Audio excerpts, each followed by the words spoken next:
Assalamualaikum warahmatullahi wabarakatuh. Saya Kayunisa dari 12 MIPA 4. Saya akan menerangkan tentang cara pembuatan jurnal penutup dan jurnal pembalik pada akuntansi perusahaan dagang. Nah, sebelumnya saya telah membuat neraca saldo pada periode awal Desember tahun 2020, perusahaan dagang laba terus, dan transaksi yang terjadi selama bulan Desember tahun 2020 untuk perusahaan dagang laba terus. Nah, selanjutnya yaitu saya telah membuat jurnal umum serta jurnal khusus, yaitu berupa jurnal pembelian, jurnal pengeluaran kas, jurnal penjualan, serta jurnal penerimaan kas dari transaksi yang terjadi pada bulan Desember tahun 2020. Lalu saya juga telah mempostingnya ke dalam buku besar.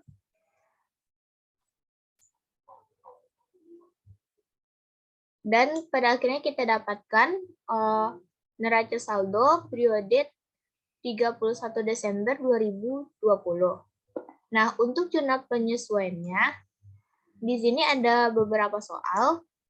Soal pertama, biaya asuransi adalah untuk masa 1 tahun, terhitung mulai tanggal 1 Desember 2020 sampai 1 Desember 2021. Di sini dapat kita lihat biaya asuransinya adalah sebesar 20 juta pada akhir Desember. Maka untuk ayat jurnal penyesuaiannya itu beban asuransi dan di debit dan asuransi dibayar di muka di kredit.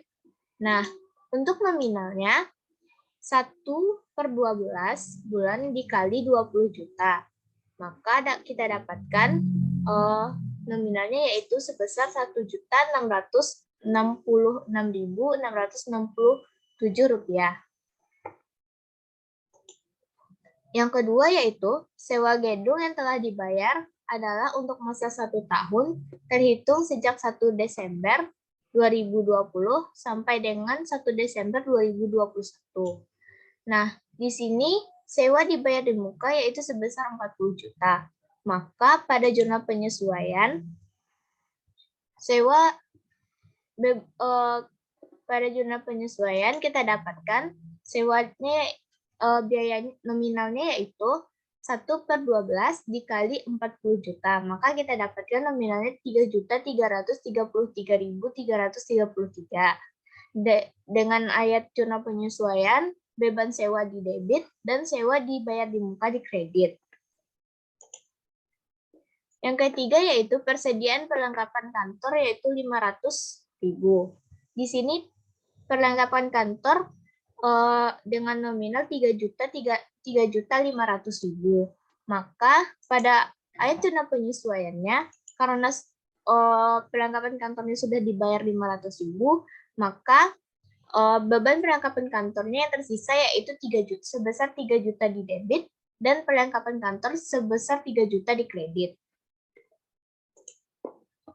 Untuk yang nomor 4, perlengkapan toko disusutkan sebesar 10% dari harga perolehan. Nah, harga perolehan peralatan toko yaitu 5 juta. Maka, di jurnal penyesuaian, untuk beban penyusutan peralatan tokonya yaitu 10% dari 5 juta. Dan kita dapatkan 500.000. Dan akumulasi penyusutan peralatan tokonya yaitu sebesar 500.000 di kredit. Selanjutnya, gaji karyawan belum dibayarkan untuk bulan Desember sebesar 5 juta rupiah. Maka, untuk beban gaji di sini sebesar 20 juta. Maka, untuk ayat jurnal penyesuaiannya yaitu beban gaji ditambah 5 juta di debit dan utang gaji juga ditambah di kredit sebesar 5 juta. Dan yang terakhir yaitu iklan untuk 3 kali penerbitan sampai akhir Desember baru sebanyak 2 kali. Maka untuk ayat jurnal penyesuaiannya, iklan dibayar di muka sebesar 1/3 dari 1.500.000. Karena di sini beban iklannya yaitu 1.500.000. Dan di sini iklan yang sudah diberikan baru 2 kali, berarti tersisa 1 kali lagi. Jadi untuk jumlah penyesuaiannya 1 dari 3 dikali 1.500.000. Maka didapatkan iklan dibayar di muka 500.000 di debit dan beban iklan didapatkan di kredit 500.000.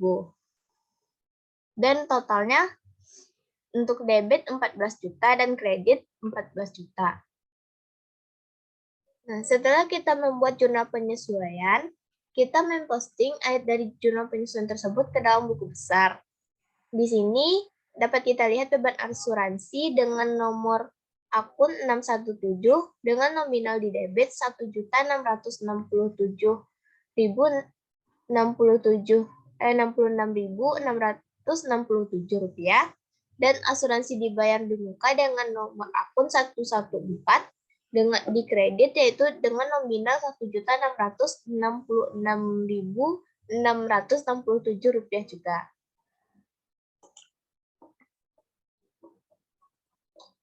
Kita lihat pada nomor akun 114.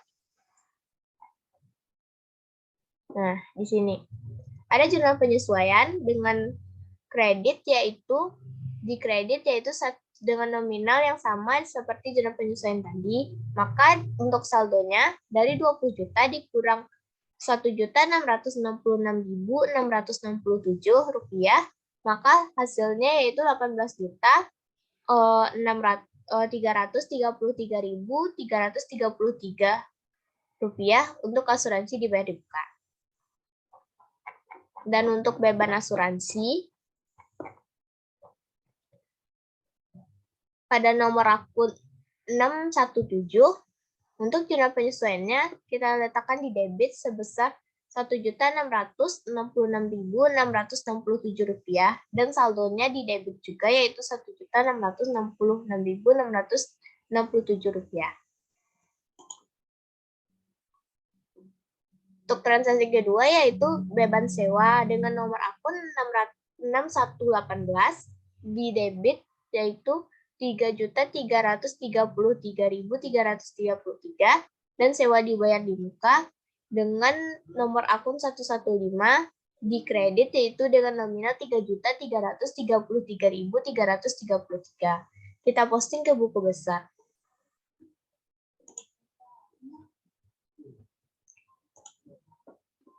Nah, untuk beban sewa, ini jurnal penyesuaian, kita letakkan debit sebesar nominal tadi, yaitu 3.333.333, dan di saldonya yaitu di debit juga, dengan nominal yang sama.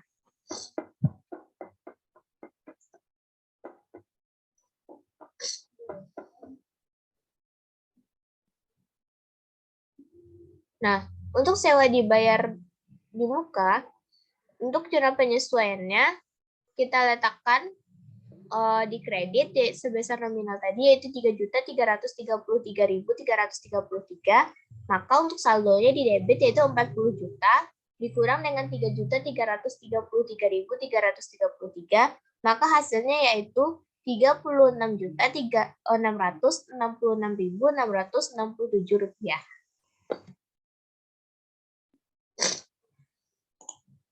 Dan begitu selanjutnya hingga semua akun yang ada di jurnal penyesuaian tersebut telah terposting ke dalam buku besar. Seperti ini. Nah, selanjutnya kita akan membuat worksheet. Pada worksheet, pertama kita pindahkan dulu seluruh akun serta nominal dari neraca saldo di akhir Desember 2020.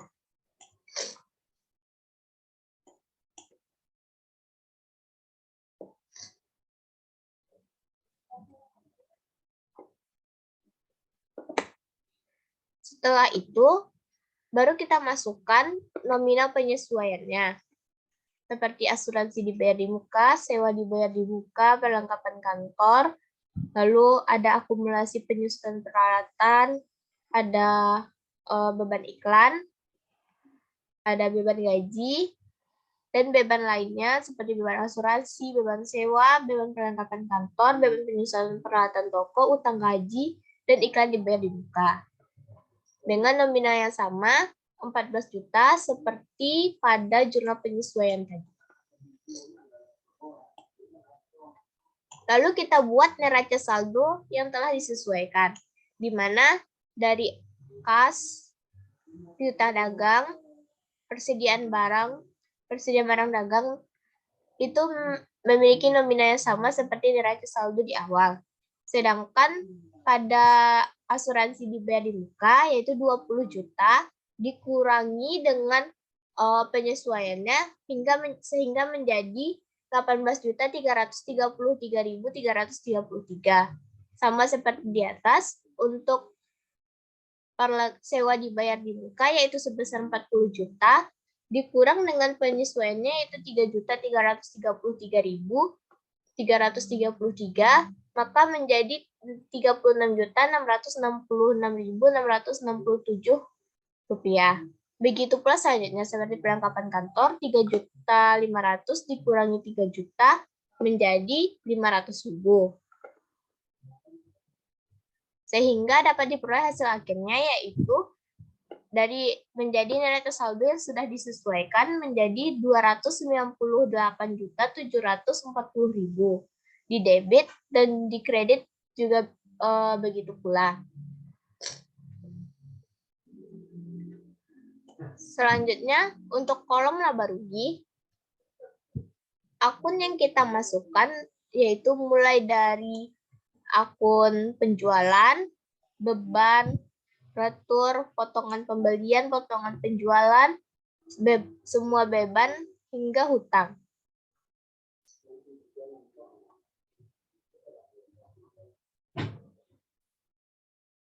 Selanjutnya, kita beralih pada kolom laba rugi.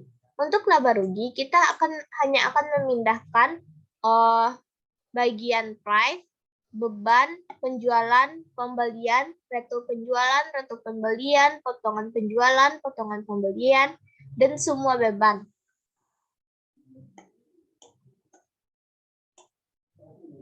Sehingga kita dapatkan jumlahnya yaitu sebesar 103 di debit 138.380.000 dan di kredit 157.240.000. Jadi kita memperoleh laba sebesar 18.860.000. Nah, untuk neraca, pada laporan neraca, kita hanya akan memindahkan selain akun yang telah kita pindahkan pada laporan laba rugi tadi. Sehingga kita dapatkan hasilnya yaitu 160.360.000 di debit dan 141.500.000 di kredit. Nah, selanjutnya kita akan membuat laporan keuangan. Di sini ada 3 laporan, yaitu laporan laba rugi, laporan perubahan modal, serta laporan neraca.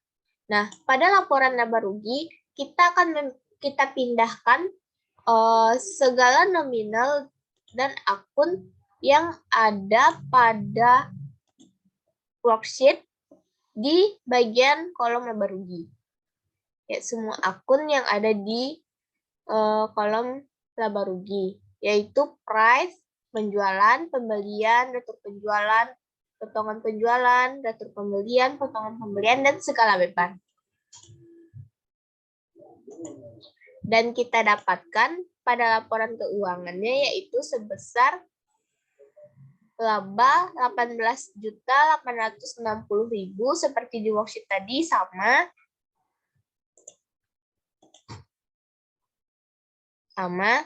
dan di kredit yaitu 157.240.000.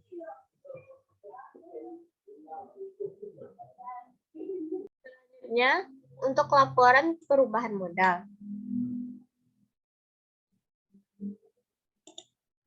Nah, pada laporan perubahan modal di awal Desember yaitu sebesar 120 juta.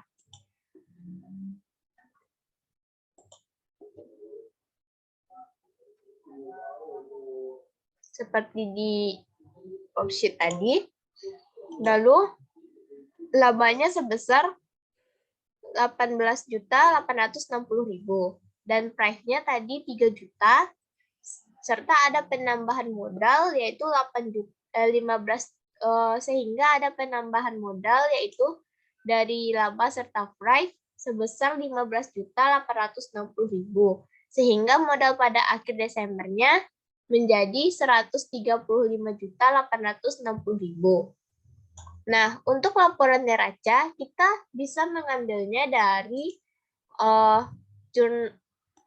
dari worksheet tadi, yaitu pada bagian kolom neraca, tetapi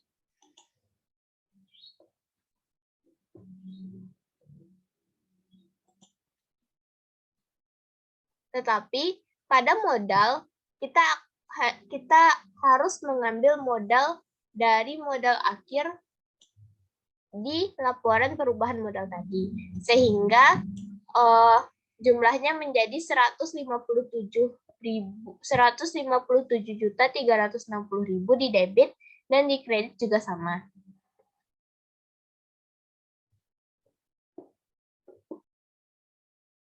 Selanjutnya, kita masuk pada jurnal penutup.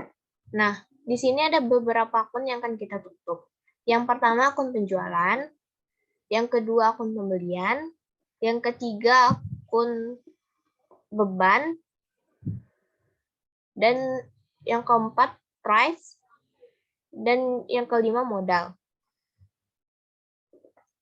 Nah, di sini kita lihat pada penjualan yaitu di debit sebesar 139.500.000. Seperti di laporan keuangan. Maka pada jurnal penutup untuk ikhtisar laba ruginya dikredit sebesar 139.500.000. Nah, untuk pembelian kita meletakkan akunnya di kredit.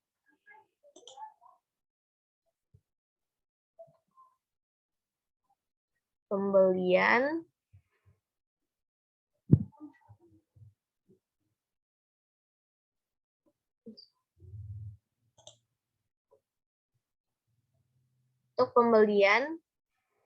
kita meletakkan akunnya di kredit.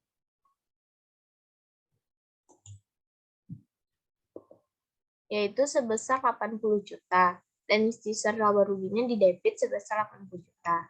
Nah, untuk retur penjualan serta potongan penjualan, kita meletakkan akunnya itu di kredit untuk retur, sedangkan untuk retur dan potongan pembelian, kita meletakkan akunnya di kredit. Berbalik dari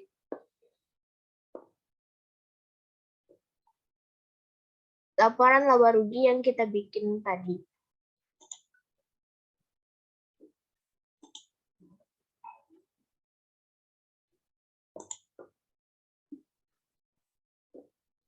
Lalu kita masukkan seluruh beban dan kita letakkan semua beban yang awalnya tadi di debit, kita letakkan semuanya di kredit.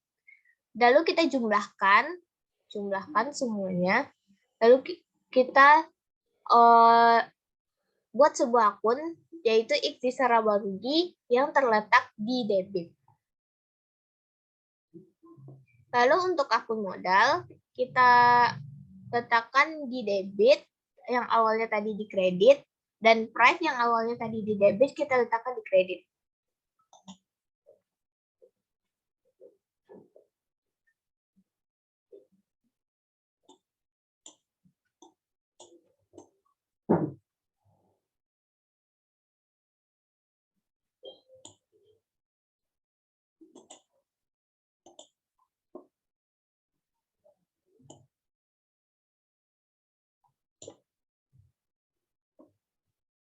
Nah, modal.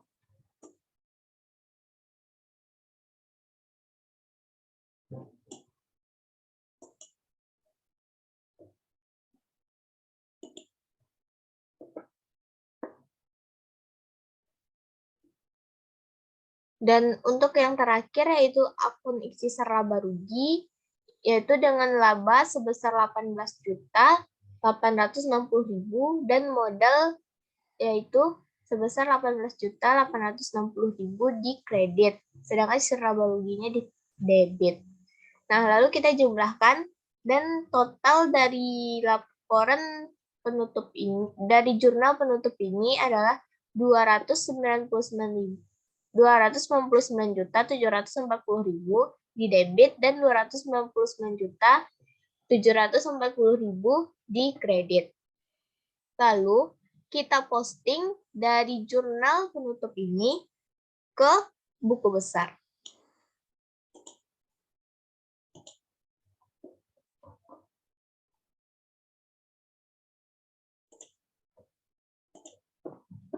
Nah, di sini ada penjualan.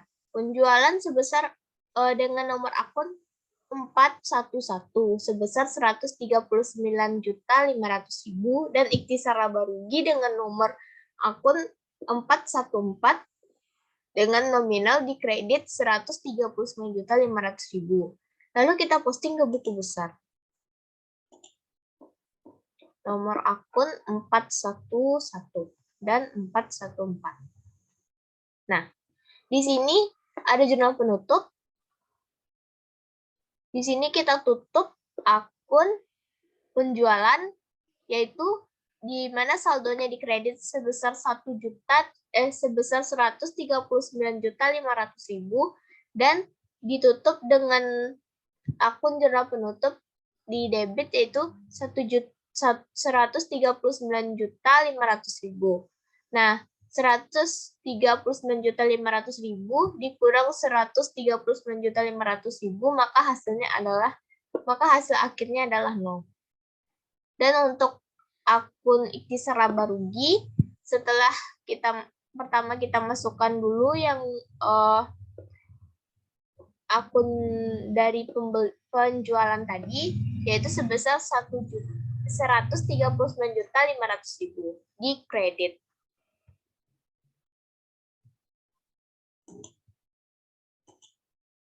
Untuk selanjutnya, sama seperti posting pada jurnal penyesuaian tadi, jurnal penutup juga kita posting dengan cara yang sama. Maka di sini saya hanya akan mengulas di bagian ikhtisar laba ruginya.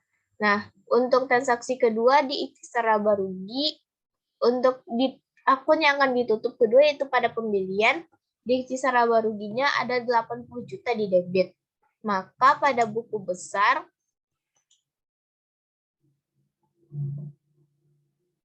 di ikhtisar laba ruginya di debit sebesar 80 juta.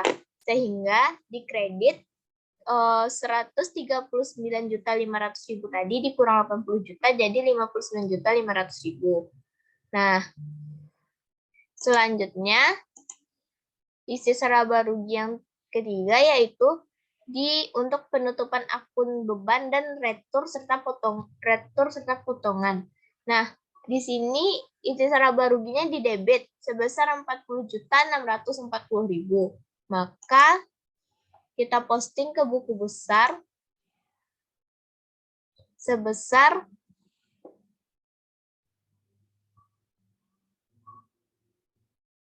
40.640.000 dari 50 juta 50 dari 50 juta 500.000 kita kurang dengan 40 juta dari 59 juta 500.000 dikurang dengan 40 juta 640.000 menjadi 18 juta 860.000. Nah, yang terakhir yaitu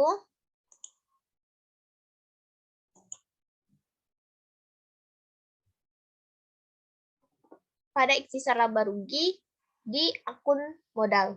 Nah, di sini ikhtisar laba ruginya ada 18.860.000.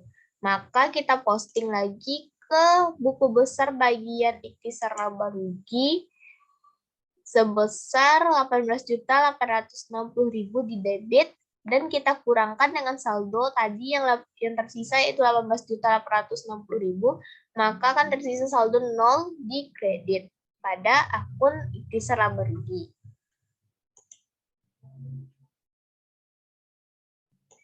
Nah, setelah selesai kita memposting jurnal penutup ke buku besar, selanjutnya kita membuat neraca saldo penutupan seperti berikut, dan akun-akun yang telah kita tutup tadi akan bernominal 0.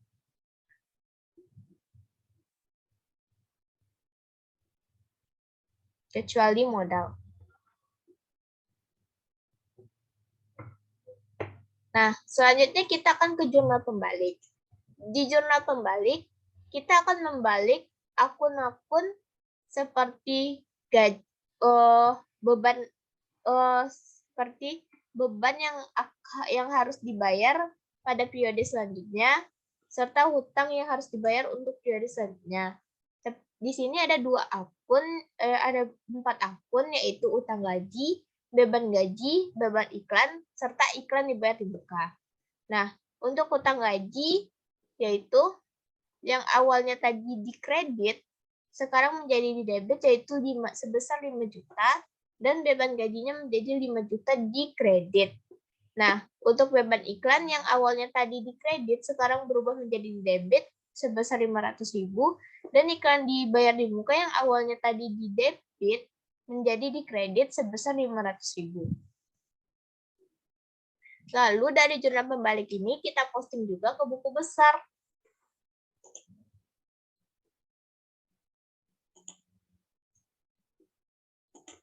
Seperti ini. Nah, pada jurnal pembalik untuk beban gaji sebesar 5 juta, maka beban gaji yang tersisa yang harus dibayar untuk periode selanjutnya yaitu sebesar 5 juta. Lalu beban iklan, setelah kita tutup tadi nominalnya 0, lalu ternyata beban iklan ini ada yang harus dibayar lagi untuk periode selanjutnya, sebesar 500.000.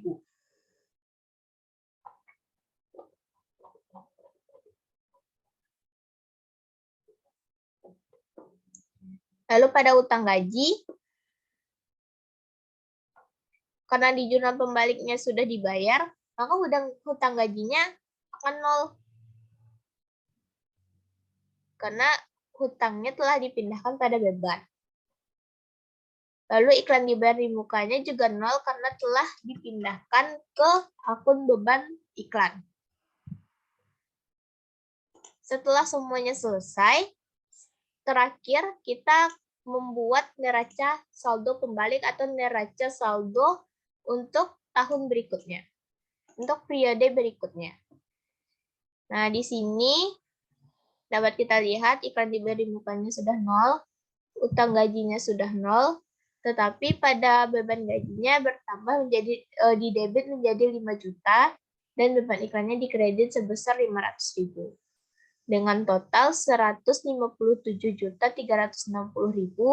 di debit dan 157.360.000 di kredit. Sama seperti jurnal penutup tadi. Sama seperti neraca saldo penutup tadi.